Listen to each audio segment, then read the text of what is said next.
la matinale de l'économie.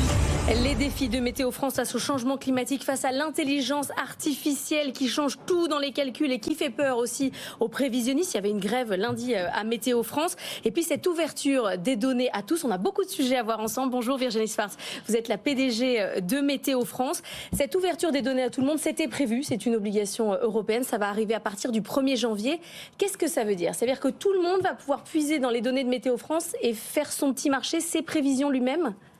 Alors, ça veut dire qu'effectivement, tout le monde va pouvoir avoir accès à l'ensemble des données produites par Météo France dans le cadre de ses activités de service public, sans aucun frais, et va pouvoir les réutiliser gratuitement. Mais est-ce que vous ne creusez pas votre propre tombe? Parce qu'on a vu hier Google qui annonçait que son modèle d'intelligence artificielle était plus performant que les modèles mathématiques de sociétés comme la vôtre. Et quand on creuse un peu, quand on gratte un peu ce qu'il y a dans l'IA utilise notamment toutes les données historiques pour ensuite reconstituer le modèle et en étant plus performant que vos scientifiques qui calculent avec leurs propres algorithmes.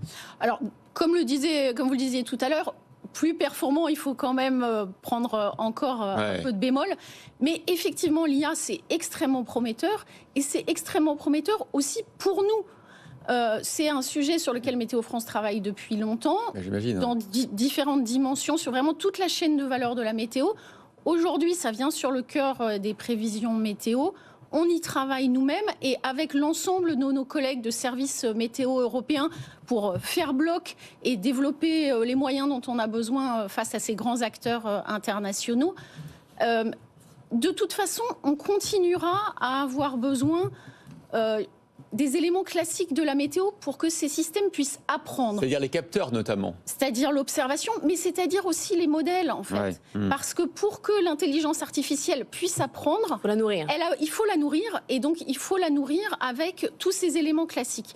Par contre, effectivement, ce qui pourrait changer au bénéfice de Météo France, mais surtout de tous les Français, de tous les utilisateurs de météo, c'est qu'on pourrait arriver à produire nos prévisions météo beaucoup plus rapidement, moins cher, et donc des prévisions encore plus à jour, encore plus efficaces pour anticiper notamment les événements dangereux. Ça, c'est très prometteur. Ça prendra encore un peu de temps, mais on y travaille beaucoup. Mais prévisionniste météo chez Météo France, ça va être quoi le boulot? Ça va être choisir ce qu'on donne à manger à l'intelligence artificielle? Ça va être quoi son travail? Alors, l'intelligence artificielle que vous avez présentée tout à l'heure, en fait, elle ne change pas grand-chose par rapport au travail du prévisionniste de Météo France, parce que ce qu'elle viendrait substituer, ce sont des modèles numériques que nous utilisons déjà aujourd'hui et qu'après nos prévisionnistes utilisent. Et l'expertise de nos prévisionnistes, c'est de savoir reprendre toute cette masse d'informations, faire le tri. Aujourd'hui, on produit près de 300 scénarios par jour de simulations météorologiques. Nos prévisionnistes, ils doivent savoir les interpréter, faire le tri, et puis échanger avec nos clients, les écouter, expliquer les prévisions, notamment au service de l'État. C'est ça vraiment leur travail essentiel. Mais alors la question qui fâche, est-ce que vous aurez encore besoin de 2600 salariés dans 5 ans ou dans 10 ans pour faire ça? Encore une fois, d'abord le progrès technique, il y en a toujours eu en météo, il continuera sans doute à y en avoir, mais on continuera à avoir besoin effectivement de beaucoup de compétences. Des compétences sur les systèmes d'observation et leur maintenance. On ne fait pas de météo, même avec ce genre de système, sans données d'observation. On continuera à avoir besoin de prévisionnistes, comme on vient de le dire, de beaucoup d'informaticiens pour gérer tous ces systèmes qui sont informatiquement complexes. Et puis, notre autre domaine d'activité, c'est le changement climatique. Et donc là, c'est l'analyse de toutes les données historiques et la réalisation de projections climatiques. Et là, c'est plutôt un domaine qui va être en expansion dans les prochaines années, que ce soit dans la recherche, mais aussi dans la production de services qu'on développe pour aider la société, en particulier les entreprises, à s'adapter à ces évolutions aujourd'hui en partie inéluctables du changement climatique. Mais puisque vos données vont être publiques, pourquoi prendre vos services à vous et pas aller chercher toutes les startups? Il va se développer évidemment un écosystème autour de l'utilisation de vos données. Vous allez avoir une concurrence directe désormais. Alors, On espère bien que effectivement des startups vont se développer à partir de toutes ces données qu'on ouvre. C'est même l'objectif, je dirais.